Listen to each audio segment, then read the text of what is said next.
పడిన మానవుడు చనిపోతే ఎక్కడికి వెళ్ళిపోతున్నాడు? నరకానికి వెళ్ళిపోతున్నాడు. నరకంలోకి వెళ్ళిపోయిన మానవుని ఆత్మ నరకంలో ఏమవుతుంది? కాలిపోతుంది. చూడండి, నరకంలోకి వెళ్ళిపోతే అగ్ని ఆరదు, పురుగు చావదు.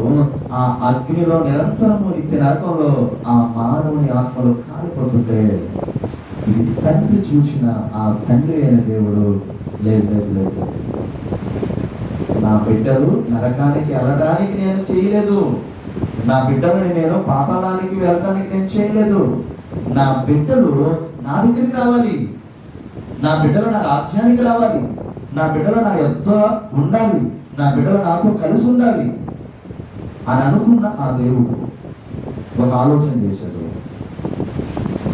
నా ప్రియ కుమారుడైన, నా ఏకైక కుమారుడైన యేసు క్రీస్తుని ఈ లోకానికి పంపి యేసు క్రీస్తును ఏం చేయాలి? విరవాలి. అలా చెప్తున్నాను. తండ్రి అయిన దేవుడు భూమి మీద ఉన్న మనుషులను చూడగా వాళ్ళందరూ ఏమైపోయారు? పాడైపోయారు, చెడిపోయారు, పాపంలోకి వెళ్ళిపోయారు. పాపంలోకి వెళ్ళిపోయిన ప్రతి మానవుడు చనిపోతే ఎక్కడికి వెళ్ళిపోతున్నాడు?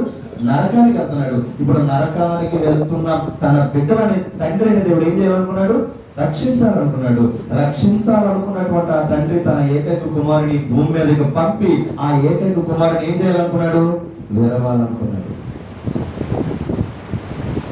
నలగొట్టాలనుకున్నాడు. విరవకపోతే, నలగొట్టకపోతే యేసు క్రీస్తు వారి చేతిలోకి 5 రొట్టెలు వచ్చినాయి. ఈ 5 రొట్టెలను విరవకపోతే అక్కడ ఆశీర్వాదం. నలగొట్టకపోతే, విరగొట్టకపోతే అక్కడ ఆశీర్వాదం రాదు.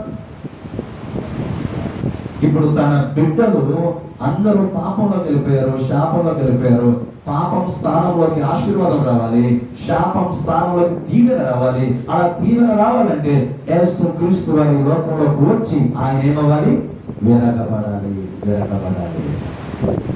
అందుకని యేసు క్రీస్తు వారు చెప్తున్నాడు, విరిగి నలిగిన హృదయం దేవునికి ఇష్టమైన బలి.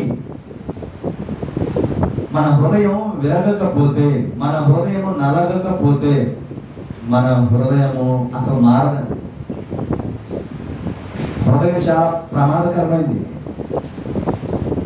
మనలోకి పుట్టుకొచ్చే ప్రతి తలంపు మొట్టమొదటిగా మన అంతరంగంలోనే పడతాయి, మన హృదయంలోనే పడతాయి. హృదయం ఏం చెప్పిందో తెలుసా? చెడు చేయమని చెప్పింది. వాక్యం ఏం చెప్పింది? చెడు చేయమని చెప్పింది. హృదయం ఏం చెప్పింది? పాపం చూడని చెప్పింది. వాక్యం ఏం చెప్పింది? పాపం చూడదని చెప్పింది. హృదయం ఏం చెప్పింది? లోకాన్ని